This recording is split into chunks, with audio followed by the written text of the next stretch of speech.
The Philosophy of Time Travel by Roberta Sparrow. The Philosophy of Time Travel is a fictional book written by character Roberta Sparrow, or more commonly referred to as Grandma Death. Dr. Kenneth Monatoff gives this book to Donnie during one of their conversations about time travel. Since Roberta Sparrow is a fictional character in the movie Donnie Darko, it is not clear who has written this book, but it was most likely the director, Richard Kelly, or his staff. It was included on the official DVD to help viewers understand the plot of the movie and to help explain many of the occurring events. The book has chapters missing from it, most likely on purpose to give it more of an authentic feel, since if such a book existed, it would probably contain large amounts of extraneous information which is not needed to understand the plot. The fact that Roberta Sparrow has written this book, and overnight completely switched from being a nun to a science teacher, leads us to believe that she has gone through what Donnie is going through in this movie. There is no actual proof that she has gone through this, since there would be no evidence of it ever occurring. In this video I will read the book verbatim. Forward. I would like to thank the Sisters of the St. John Chapel in Alexandria, Virginia, for their support in my decision. The intent of this short book is for it to be used as a simple and direct guide in a time of great danger. I pray that this is merely a work of fiction. If it is not, then I pray for you, the reader of this book.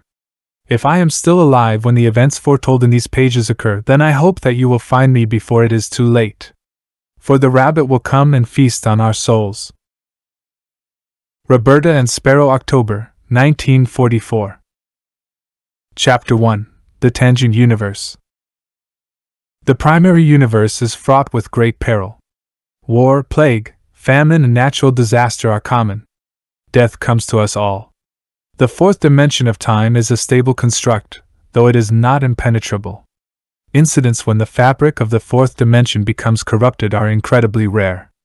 If a tangent universe occurs, it will be highly unstable, sustaining itself for no longer than several weeks. Eventually it will collapse upon itself, forming a black hole within the primary universe capable of destroying all existence. Chapter 2. Water and Metal. Water and metal are the key elements of time travel. Water is the barrier element for the construction of time portals used as gateways between universes as the tangent vortex. Metal is the transitional element for the construction of artifact vessels. Chapter 4. The Artifact and the Living. When a tangent universe occurs, those living nearest to the vortex will find themselves at the epicenter of a dangerous new world.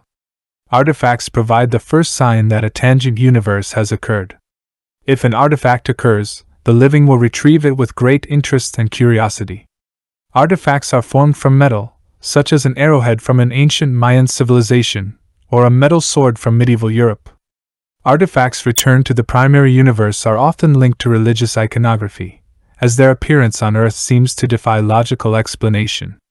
Divine intervention is deemed the only logical conclusion for the appearance of the artifact. Chapter 6. The Living Receiver. The living receiver is chosen to guide the artifact into position for its journey back to the primary universe. No one knows how or why a receiver will be chosen. The living receiver is often blessed with fourth-dimensional powers. These include increased strength, telekinesis, mind control, and the ability to conjure fire and water. The living receiver is often tormented by terrifying dreams, visions, and auditory hallucinations during his time within the tangent universe. These surrounding the living receiver, known as the manipulated, will fear him and try to destroy him. Chapter 7. The Manipulated Living. The manipulated living are often the close friends and neighbors of the living receiver. They are prone to irrational, bizarre, and often violent behavior. This is the unfortunate result of their task, which is to assist the living receiver in returning the artifact to the primary universe. The manipulated living will do anything to save themselves from oblivion. Chapter 10. The Manipulated Dead.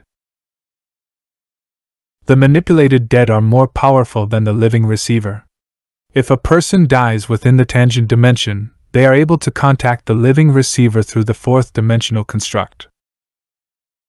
The fourth dimensional construct is made of water. The manipulated dead will manipulate the living receiver using the fourth dimensional construct.